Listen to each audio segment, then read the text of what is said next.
మొక్కలు ఇప్పుకొని తిరగండి అంటూ కూడా వాళ్ళకి మళ్ళీ చెప్తున్నటువంటి పరిస్థితి ఏంటి శేఖర్ భాష ఈ 2 షేడ్స్ ఎలా చూస్తారు? ఆర్జీవి గారు ఒక మాట చెప్పారు, ఏదైనా సరే మీ ఇంటి నుంచే మొదలెట్టండి. మీ ఇంట్లో వాళ్ళకి చెప్పుకోవయ్యా శివాజీ, మేము మాకెందుకు చెప్తావు అన్నట్టుగా ఫస్ట్ మీ ఇంట్లో వాళ్ళని చేయమని. సో అవినాష్ గారు అదే మన అన్వేష్ గారు ఏం చెప్తున్నారంటే, గుడ్డ ముక్కలు కట్టుకొని తిరగమని మహిళలకి సందేశం ఇస్తున్నాడు కదా, అది వాళ్ళ ఇంటి నుంచే మొదలు పెట్టమనండి. సో వాళ్ళ తల్లి గారు చెల్లి గారు ఎవరైతే ఉన్నారో, మీరు ఆదర్శంగా మాట్లాడే మనిషి, సో ఫస్ట్ అక్కడి నుంచి మొదలు పెట్టే ధైర్యం ఉందా?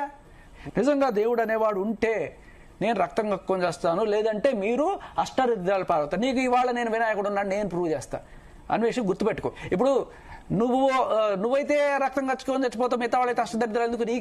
నాకైనా అష్టదరిద్రమే, నీకైనా అష్టదరిద్రమే. ఓకే, ఇద్దరం ఒకటే పని మీద ఉన్నావు. నువ్వు చెప్పింది నువ్వు కనుక మంచోడు అయితే నీకు అష్టదరిద్రం లేదు.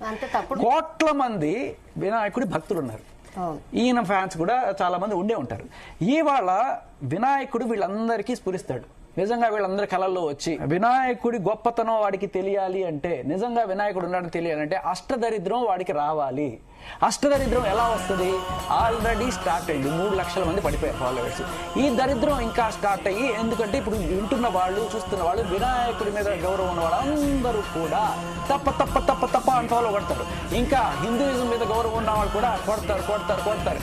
సో ఈ దెబ్బకి ఆ 1 మిలియన్ ఫాలోవర్లు కాస్త 1,00,000కో లేకపోతే 5,000కో వచ్చేసి అష్టదరిద్రం అంటే ఏంటి అనేది ఆయనకి త్వరలోనే అర్థమవుతుంది. అవినాష్